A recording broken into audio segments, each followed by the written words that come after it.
ఒక పెద్ద చెరువులో 3 చేపలుండేవి. వాటిలో ఒకదాని పేరు బుద్ధిమంతుడు, తెలివైనది. రెండవ దాని పేరు మధ్యస్థుడు, సగటు తెలివి కలది. మూడవ దాని పేరు మూర్ఖుడు, తెలివిలేనిది. ఒకరోజు ఆ చెరువు ఒడ్డున కొంతమంది మత్స్యకారులు మాట్లాడుకుంటూ ఉన్నారు. వారు ఆ చెరువులో చాలా చేపలున్నాయని, రేపు వచ్చి వాటిని పట్టుకుపోవాలని అనుకుంటున్నారు. ఈ మాటలు బుద్ధిమంతుడు విన్నాడు. వెంటనే తన 2 స్నేహితుల దగ్గరకు వెళ్లి విషయం చెప్పాడు. మిత్రులారా, ఈ చెరువులో మత్స్యకారులు వస్తున్నారు. మనం వెంటనే ఈ చెరువును వదిలి వేరే సురక్షితమైన చోటికి వెళ్ళాలి అని బుద్ధిమంతుడు అన్నాడు.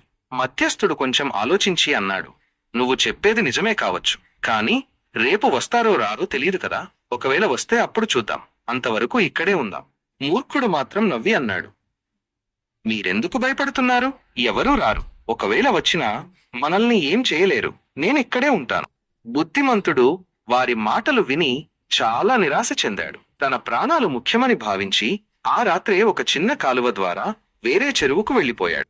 మరునాడు ఉదయం మత్స్యకారులు నిజంగానే వచ్చారు. వారు వలలు వేసి చెరువులోని చేపలను పట్టడం మొదలుపెట్టారు. మధ్యస్థుడు ప్రమాదాన్ని గ్రహించాడు. వెంటనే తప్పించుకోవడానికి ప్రయత్నించాడు. వలలో చిక్కుకున్నా తెలివిగా నటించి నీటిపై తేలాడుతూ చనిపోయినట్లుగా ఉన్నాడు. మత్స్యకారులు అది చనిపోయిందని భావించి వల నుండి తీసి పక్కన పడేశారు. అవకాశం చూసుకుని మధ్యస్థుడు మెల్లగా జారిపోయి నీటిలోకి దూకి తప్పించుకున్నాడు. మూర్ఖుడు మాత్రం భయంతో ఒకే చోట ఉండిపోయాడు. మత్స్యకారుల వలలో సులభంగా చిక్కిపోయాడు. వారు అతనిని పట్టుకుని సంచిలో వేసుకున్నారు.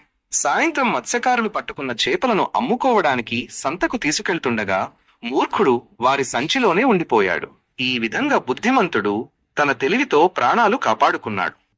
మధ్యస్థుడు సమయానికి స్పందించి తప్పించుకున్నాడు. కాని మూర్ఖుడు మాత్రం తన అవివేకం వల్ల ప్రాణాలు కోల్పోయాడు. ఈ కథ మనకు ఏమి నేర్పుతుంది? ముందు చూపుతో ఆలోచించడం చాలా ముఖ్యం. ప్రమాదం వచ్చినప్పుడు వెంటనే స్పందించాలి. మొండిగా తెలివి లేకుండా వ్యవహరిస్తే నష్టపోతాము. మంచి సలహాలు వినకపోతే ఇబ్బందులు తప్పవు.